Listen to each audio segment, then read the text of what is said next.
Now, the most insightful testimony of the day possibly came from a man named Dr. Mark Petritis. He is a friend of Teresa Sievers, and he is also the man who discovered her body inside her Bonita Springs home in June of 2015.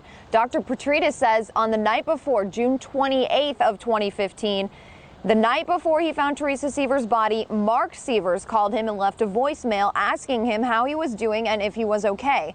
Dr. Petritis says this is something Mark Sievers had never done before. He says they didn't really have that kind of relationship. And in fact, in his own words, he said it was very odd and very strange that this happened. Then, on the morning of June 29th, the next day, he says Mark Sievers left him this voicemail. Hey, Mark. This is Mark. I called yesterday just to check on you. Now I'm calling you today to see if you can check on Teresa. I know it's early, 9:30 in the morning, and you're probably at work, and that's okay. Teresa's not at work yet, and the office is calling and texting, and we can't get through to Teresa. So I just thought maybe if you were not at work, you could possibly swing by her house.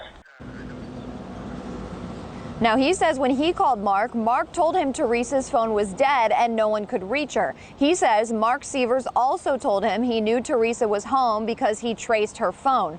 Dr. Petritis says when he asked Mark how he knew this, if her phone was dead, he said Mark just responded saying he just knew and wanted him to go. Now, once inside the home, Dr. Petritis discovered Teresa Sievers dead on the kitchen floor.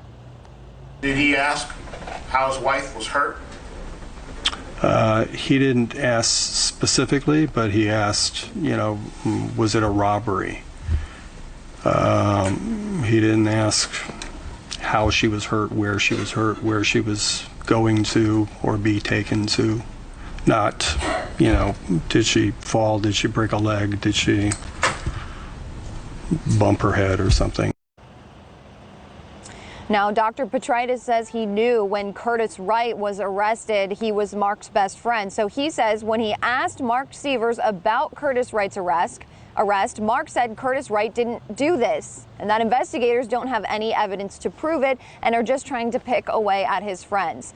Now, Dr. Petritis said he did find it odd that Mark Sievers wasn't angry at his friend who was just arrested for his wife's murder. We have so many more details to get to in this case and what is expected in the courtroom today. We do want to remind you that everything is available not just here on air but online as well. Fox4Now.com and on the Fox 4 Now app. You can find all of our information, our details as we dug into this case over the last 4.5 years. We're also live streaming what's happening inside the courtroom. You can also find that on our Fox 4 Facebook page. And if you follow us on Twitter, you will see our reporter in the courtroom, Sandra Rodriguez, is live tweeting everything that happens inside.